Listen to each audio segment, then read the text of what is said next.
Ayan, good morning everyone! Ayan. Parang maganda cellphone ko ngayon, maliwanag. Bakit kaya? Last day ay puro mga siguro nga marumi lang yung aking camera Ayan nga guys. Andito na naman ako sa kusina. Dami kong lulutuin kasi Sunday. Dadating yung mga anak ng alaga ko. O ayan. Dami kong isdang lulutuin. Ayan. Ang luto dito guys ay adobo. Adobo sa Sunmay. Ito guys, ang tawag dito ay Sunmay.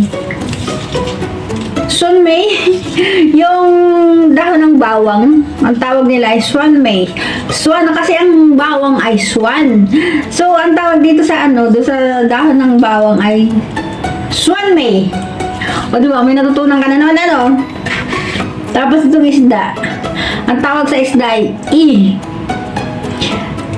So, kung hindi mo pa alam ang Chinese sa isda, kakaiba Ayan na nga guys. Tapos kagabi, ang ulam namin ay tikwayi. Ang tikwayi guys sa Tagalog ay talbos kamote. Sa Chinese ay tikwayi. Ayun. May natutunan ka na naman Step by step, may matututunan ka sa akin sa Chinese. Pagsasalita ng Chinese. Hindi naman ako perfect sa pagsasalita ng Chinese. Pero marami na akong alam. At saka, pwede na ako makipagsabayan. Tsaka hindi lang yun guys. Magaling din ako mag-Arabic. Kasi, sa ang tagal ko pala sa Saudi. Yung mga pasyente ko dati doon sa Social Rehabilitation Center, ang hawak ko noon ay mga mga bedridden sila pero mababait sila. So, marunong magsalita yung iba, kaya doon ko natutunan yung salitang Arabo, kaya magaling ako mag-Arabic. O, hindi ako maluloko kung saan man ako pumunta kasi magaling ako! Ako yun magaling ako wag kang kukontra dahil magaling ako. Hindi lang yan guys. Ang dami kong isda nalulutuin. Ito yung okoy. Ayan. Masarap ito guys. Ito yung isda ng katulong. Kasi mura lang kasi yung isdang yun. Kaya ang tawag namin, ni-Evelyn doon sa isdang yun ay isda ng katulong. O, ayun, yun ang aming uulamin ni Evelyn sa tanghalian. Magkaiba kami ng isda ng amo. Wait lang guys. At habang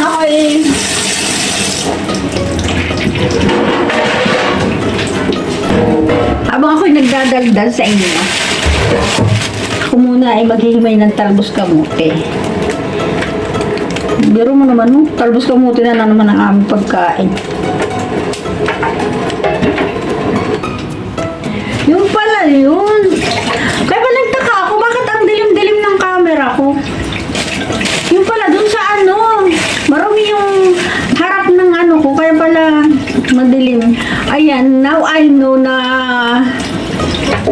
kaya pala blurred yung yung mga pagkuha ko ng video, nasa camera pala yun. Kaya yung kitang-kita nyo na yung aking ang aking mukha, walang beauty ayun. Nagpapakit na naman! Alam na! Hindi ako nakapag-live ngayon. Kahapon pa, hindi ako nakapag-live Sayang. Okay lang Magla-live ako yung Lunes, Martes, Merkulis. Pero pag sinipag ako mamaya, magla-live ako mamaya. Lalabas na ba kayo? Papasok na ba kayo, Evelyn?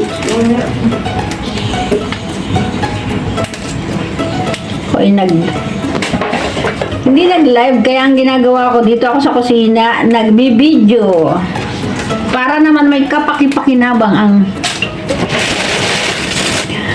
aking araw ngayon. Kailangan kong may ma-upload, kailangan kong gumawa ng content, ganyan talaga ang content creator. Lahat ay gagawin para ikaw ay kumita. Ganun talaga, no, di ba? Kasi, kung ikaw ay isang OFW, tapos content creator ka pa, o di ba? Eh di doble ang kita mo. Hindi naman maging doble, at least may extra income dahil malaki ang kita sa pagiging content creator kung ikaw ay monetize na at kung na-unlock mo na lahat ng ng mga tools. Ako guys, hindi ko pa na-unlock lahat ng tools. Kaya ako nagpapakyut kay algorithm at kay Lolamita. Pero doon sa kabilang mundo,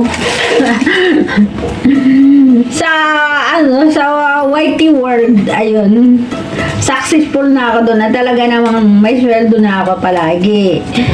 So, ito talaga kay Lolamita. Nagpapakyut talaga ako dito para gagawin ko ang lahat para mapansin niya ako.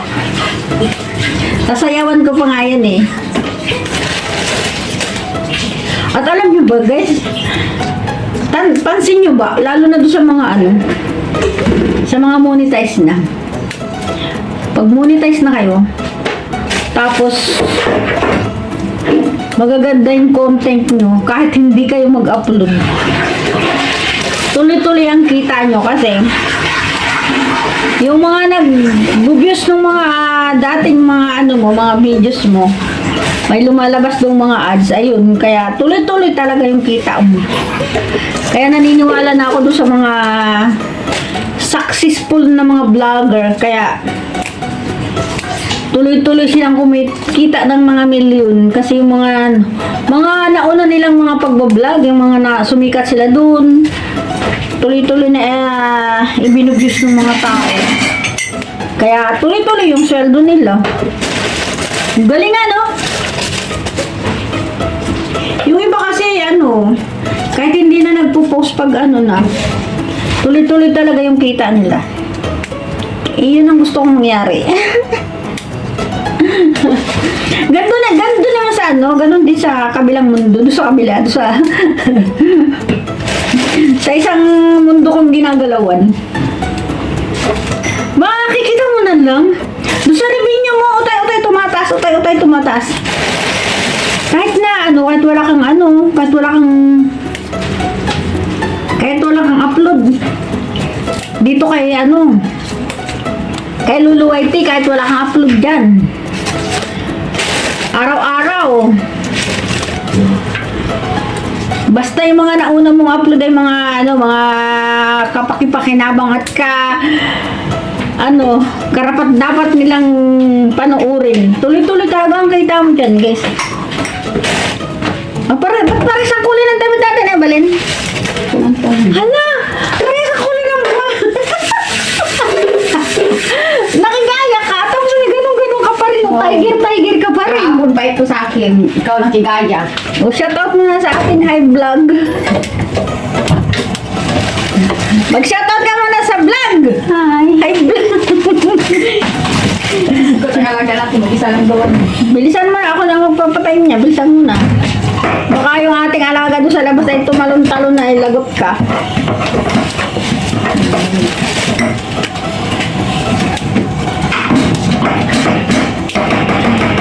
Nagkaroon ako ng idea kung paano ako magkakaroon pala. Tingnan mo naman, Evelyn, malinaw siya. Sa ano pala yun?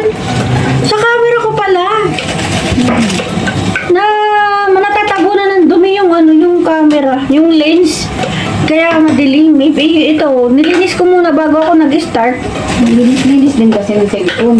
Kaya nga, ayan. Nililiguan yun. Ay, nililiguan.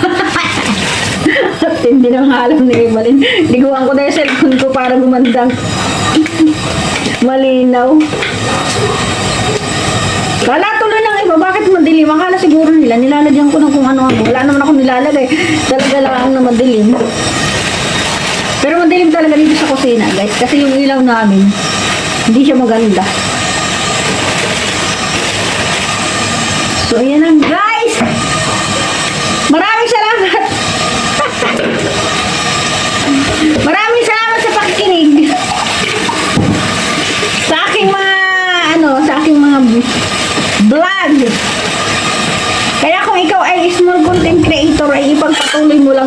pagdating ng araw ay mapapakinabangan mo yan, guys.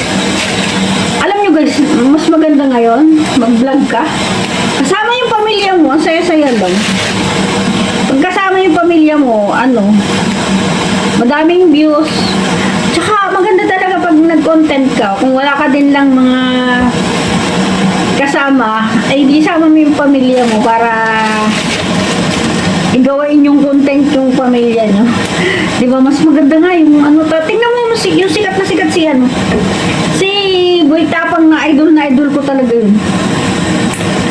O di ba, ang kanyang kasama lagi sa pagbablog ay yung kanyang si Girl Tapang. Tapos ay yung kanyang mother at father. Kaya kung mayroon akong idol ngayon sa mga vlogger, ay nangunguna si Boy Tapang. Actually, boyfriend ko si Boy Tapang.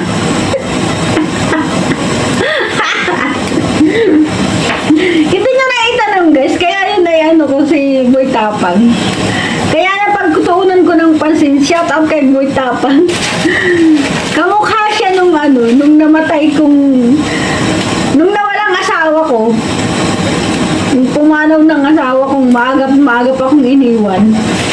Kahawig siya, pango ang ilong.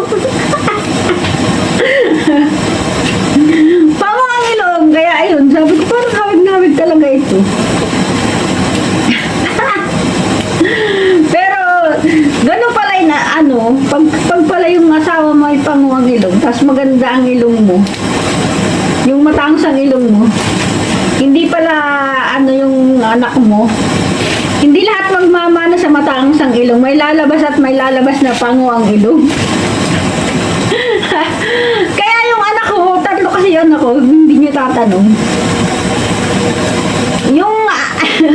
Yung ilong ng panganay ko tsaka pangalawa, yung nag-iisa kong anak na babae, tsaka yung lalaki na panganay, hawig ang ilong ko, matangos ang ilong nila. Tangos. Pero yung bunso ko na, gwapo naman siya, ang gwapo niya. Siman pa nga siya, ang gwapo talaga niya, guys. Pero, pango talaga yung ilong niya. Shout out kay Brian Amparo, ang aking bunso na anak, na kasalukuyan ngayon ay nasa Germany. Shout out sa iyo dyan. Pasensya na, napag-usapan lang ang pangong ilong. Ikaw yun. Pero, galing mo. Guwapo siya.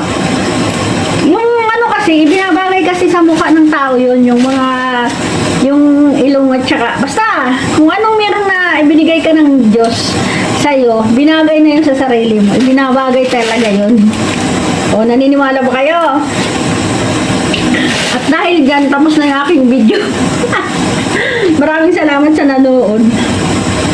By everyone, kasi tapos na, hanggang 30 minutes lang talaga yung ginagawa kong video para upload ko sa FB, upload ko sa YT. So, ayan, maraming salamat. I love you all, guys.